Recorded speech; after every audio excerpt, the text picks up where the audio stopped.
வணக்கம் மக்களே. வங்கிகளில் சேமிப்பு கணக்கு வைத்திருக்கக்கூடிய அனைவருக்கும் மிக மிக முக்கியமான ஒரு அறிவிப்பு வெளியாயிருக்கு. அது என்ன அறிவிப்பு அப்படிங்கிற முழு விவரங்களையும் தெரிஞ்சுக்க வீடியோவை கொஞ்சம் கூட ஸ்கிப் பண்ணாமல் கடைசி வரைக்கும் முழுமையாக பாருங்கள். இதுதான் முதன்முறையாக நம்ம வீடியோவை பார்க்குறீங்கன்னா மறக்காமல் நம்ம சேனலை சப்ஸ்கிரைப் பண்ணிவிட்டு அந்த லைக் பட்டனை தட்டி விட்டுருங்க.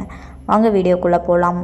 சேமிப்பு கணக்குகளில் ரொக்க பரிவர்த்தனைகளுக்கான வரம்புகள் மற்றும் விதிமுறைகள் குறித்து பொதுமக்கள் தெரிந்து கொள்வது அவசியம். மேலும் இந்த வரம்புகளை மீறினால் ஏற்படும் விளைவுகள் என்னென்ன என்பதை பார்க்கலாம். சேமிப்பு கணக்கில் பணத்தை வைத்திருப்பதற்கான வரம்புகள் அல்லது ஒரு நாளில் அனுமதிக்கப்பட்ட பண பரிவர்த்தனைகள் எவ்வளவு என்று நீங்கள் எப்போதாவது யோசித்திருக்கிறீர்களா? வரி விதிகளின்படி ஏப்ரல் 1 முதல் மார்ச் 31 வரையிலான ஒரு நிதியாண்டில் சேமிப்பு கணக்கில் மொத்த ரொக்க வைப்பு அல்லது திரும்பப் பெறுதல் ரூபாய் 10 லட்சத்திற்கு மிகாமல் இருக்க வேண்டும். கூடுதலாக வருமான வரி சட்டத்தின் பிரிவு 269 ST ஒரு நபரை கட்டுப்படுத்துகிறது. ஒரே நாளில் ஒரு பரிவர்த்தனை அல்லது ஒரே நிகழ்வின் பல பரிவர்த்தனைகளில் மற்றொரு நபரிடமிருந்து ரூபாய் 2 லட்சம் அல்லது அதற்கு மேற்பட்ட பணத்தை பெறுவது. இந்த வரம்பை மீறினால் ஆய்வு மற்றும் அபராதம் விதிக்கப்படும். ஒரு நிதியாண்டில் உங்கள் சேமிப்பு கணக்கில் ரொக்க பரிவர்த்தனைகள் ரூபாய் 10 லட்சத்தை தாண்டினால் என்ன நடக்கும்?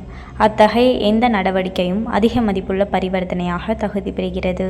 வருமான வரி சட்டத்தின் பிரிவு 114B கீழ் இதுபோன்ற நிகழ்வுகள் குறித்து வருமான வரித்துறைக்கு அறிவிக்க நிதி நிறுவனங்கள் கடமைப்பட்டுள்ளன. மேலும் ஒரே நாளில் ரூபாய் 50,000க்கு மேல் ரொக்கமாக டெபாசிட் செய்தால் உங்கள் பேன் கார்டை கட்டாயம் சமர்ப்பிக்க வேண்டும். உங்களிடம் பேன் இல்லையெனில் படிவம் 60 அல்லது 61ஐ மாற்றாக சமர்ப்பிக்கலாம். அதிக மதிப்புள்ள பரிவர்த்தனைகள் பல கணக்குகளில் பரவியிருந்தாலும் அவற்றை கண்காணித்து வருமான வரித்துறைக்கு வங்கிகள் புகார் அளிக்க வேண்டும். கணக்கு வைத்திருப்பவராக அனைத்து பண பரிவர்த்தனைகளும் முறையானவை மற்றும் ஆவணப்படுத்தப்பட்டவை என்பதை நீங்கள் உறுதி செய்ய வேண்டும். இந்த விதிமுறைகளை கடைபிடிக்க தவறினால் அபராதம் அல்லது அதிகாரிகளால் மேலும் விசாரணை ஏற்படலாம். அதிக மதிப்புள்ள பரிவர்த்தனைகள் தொடர்பாக வருமான வரித்துறையிடமிருந்து நோட்டீஸ் வரும் பட்சத்தில் நிதி ஆதாரத்திற்கான போதுமான ஆதாரத்தை நீங்கள் அளிக்க வேண்டும். ஏற்றுக்கொள்ளக்கூடிய ஆவணங்களில் வங்கி அறிக்கைகள், முதலீட்டு பதிவுகள் அல்லது பரம்பரை தொடர்பான ஆவணங்கள் ஆகியவை அடங்கும். எப்படி தொடர்வது என்பது பற்றி உங்களுக்கு நிச்சயமற்றதாக இருந்தால் ஒரு தொழில்முறை வரி ஆலோசகருடன் கலந்தாலோசிப்பது செயல்முறையின் மூலம் உங்களுக்கு வழிகாட்டும் மற்றும் சட்ட தேவைகளுக்கு இணங்குவதை உறுதி செய்யும்.